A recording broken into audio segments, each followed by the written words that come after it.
जय हिंद। स्वागत है आप सभी का हैप्पी ट्यूटोरियल में। फ्रेंड्स, आज है 25 अगस्त और आज के कुछ महत्वपूर्ण करंट अफेयर्स और उनसे रिलेटेड प्रश्नों को देखा जाएगा।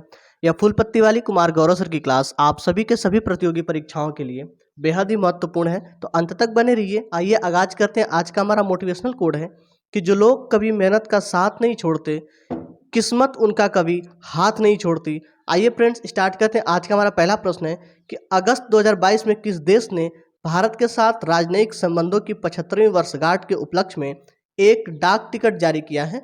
तो इजिप्ट मिस्र देश ने जारी किया है। भारत और मिस्र के में जो संबंध बने हुए हैं वे 18 अगस्त 1947 से बने हुए हैं और इनके बीच एक ऐतिहासिक संधि हुई थी 1955 को। आगे बढ़ते हैं। भारत जो है वह मिस्र के पायलटों को प्रशिक्षण भी देता है।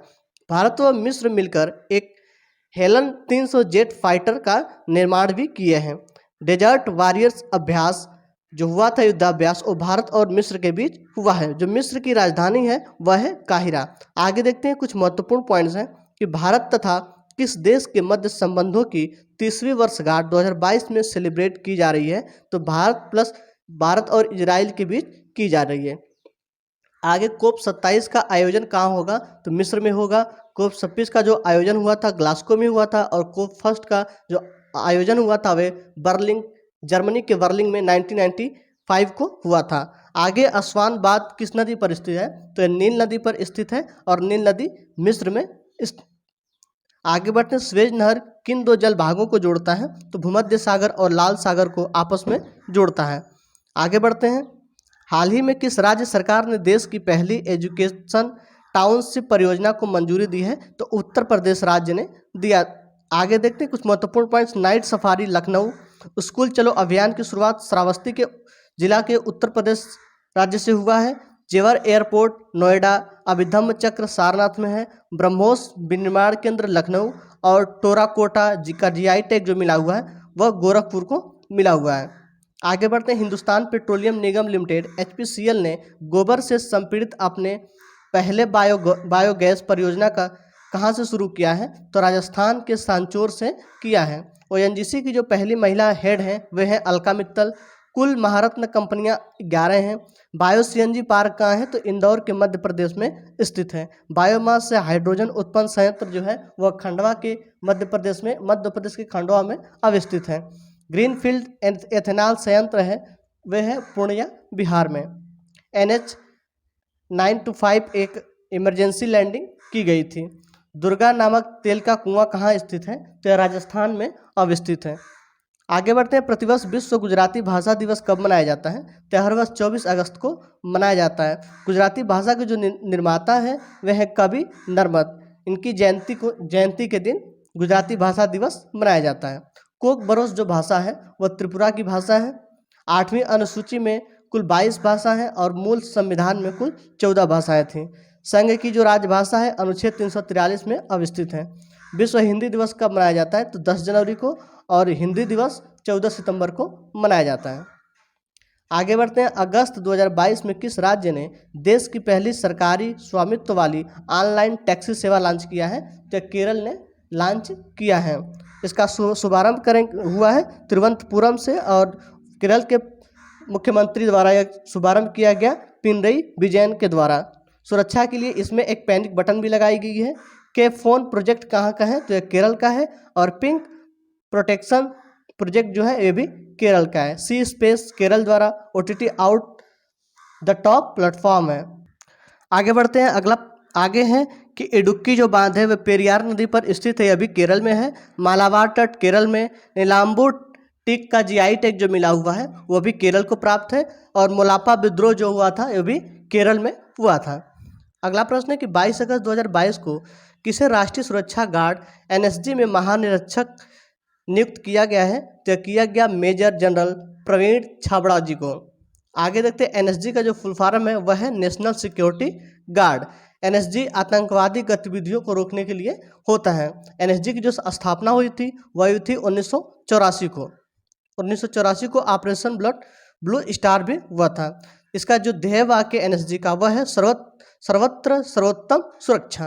असम राइफल का जो मुख्यालय है वह शिलांग में अवस्थित है और वर्तमान में असम राइफल के जो प्रमुख हैं वे हैं प्रदीप चंद्र नैयर। बीएसएफ के जो प्रमुख हैं वे हैं आईपीएस पंकज कुमार सिंह। सीबीएसई के प्रमुख हैं निधि छिब्बर और एनसीईआरटी के जो वर्तमान प्रमुख हैं वे हैं दिनेश प्रसाद सकलानी। सीबीआई के प्रमुख हैं सुबोध कुमार जायसवाल और सीआरपीएफ के प्रमुख हैं कुलदीप सिंह। जेएनयू की जो महिला प्रमुख हैं वे हैं शांतिश्री धूलीपुड़ी। आगे बढ़ते हैं। 7वां प्रश्न है कि 22 से 26 अगस्त 2022 तक 71वीं इंटर सर्विस एक्वेटिक्स चैंपियनशिप 2022 कहाँ आयोजित किया जा रहा है? तो यह किया जा रहा है आंध्र प्रदेश के विशाखापट्टनम में। इसमें सेना के तीनों विंग्स भाग लेंगे। 2 टीम सेना के, 1 टीम नेवी के और 1 टीम एयरफोर्स के भाग लेंगे। इसका जो उद्देश्य होगा वह है अंतर्राष्ट्रीय व राष्ट्रीय स्तर पर खिलाड़ियों की खोज करना। आगे बढ़ते हैं। आगे कुछ प्रश्न है कि world games athletes of the year 2021 का पुरस्कार किसने जीता? तो ये जीते हैं BR श्रीजेश। आगे फरवरी 2022 में किस खिलाड़ी को आईसीसी ने spirit of the cricket award 2021 से सम्मानित किया है? तो यह डेरिन मिशेल को सम्मानित किया गया है। आगे आईसीसी अंडर 19 के विजेता जो है वह है भारत। 6 फरवरी 2022 को किस देश की क्रिकेट टीम 1000वां वनडे मैच खेलने वाली विश्व की पहली टीम बन गई? तो भारत बनी है। यह मैच हुआ था मोटेरा स्टेडियम में। आगे football tournament Africa cup of Nations 2022 का किताब किस टीम ने जीता है? तो जीता है सेनेगल ने टीम ने जीता है। 17वीं राष्ट्रीय सीनियर वॉलीबॉल चैंपियनशिप में किस राज्य की पुरुष टीम ने किताब जीता है? तो हरियाणा राज्य की पुरुष टीम ने जीता है। आगे 18 फरवरी 2022 को कौन प्रथम श्रेणी मैच के पदार्पण मुकाबले में 13 शतक लगाने वाले दुनिया का पहला बल्लेबाज बन गया है? तो वह है शकीबुल गनी। आगे है 58 सीनियर राष्ट्रीय शतरंज चैंपियनशिप 2022 का मेजबान कौन सा शहर है? तो वह उत्तर प्रदेश का कानपुर शहर है। आगे बढ़ते हैं। अगला प्रश्न है कि 24 अगस्त 2022 को हिंदी भाषा में साहित्य अकादमी युवा पुरस्कार 2022 किसे दिए जाने की घोषणा की गई है? तो हिंदी में भगवंत अनमोल को उनके प्रमेय उपन्यास के लिए और अंग्रेजी में मिहिर वश को दी गई है। इनके लिए 50,000 की राशि दी जाती है। साहित्य अकादमी की जो स्थापना हुई है वही हुई है 1954 ईस्वी में। कुल 24 भाषाओं में पुरस्कार दिया जाता है। युवा पुरस्कार कुल 23 भाषाओं में और बाल साहित्य पुरस्कार कुल 22 भाषाओं में दिया जाता है। आगे ज्ञानपीठ पुरस्कार 56वां नंबर का किसे दिया गया? तो नीलमणि फूफड़ को और 57वां विक्रम का जो ज्ञानपीठ पुरस्कार है वह दिया गया है दामोदर मौजा को। आगे बढ़ते हैं। सरस्वती सम्मान से किसे सम्मानित किया गया? तो रामदरस मिश्र जी को सम्मानित किया गया उनकी कविता मैं तो यहाँ हूँ के लिए।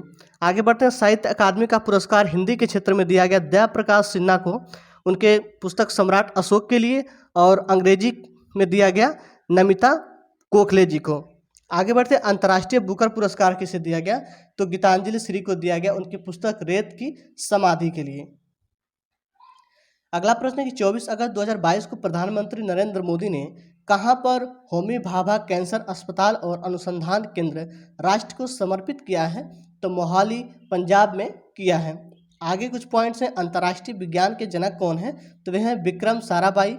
मिसाइल वुमेन ऑफ इंडिया के नाम से किसे जाना जाता है? तो टैसी थॉमस जी को जाना जाता है। और बर्डमैन ऑफ इंडिया के नाम से सलीम अली को जाना जाता है। और tiger man of India Kailash Sankhla ji को जाना जाता है। आगे और अंतिम प्रश्न है कि हाल ही में किसने नई दिल्ली टेलीविजन लिमिटेड NDTV में 29.18% हिस्सेदारी खरीदी है? तो अडानी ग्रुप ने हिस्सेदारी ली है।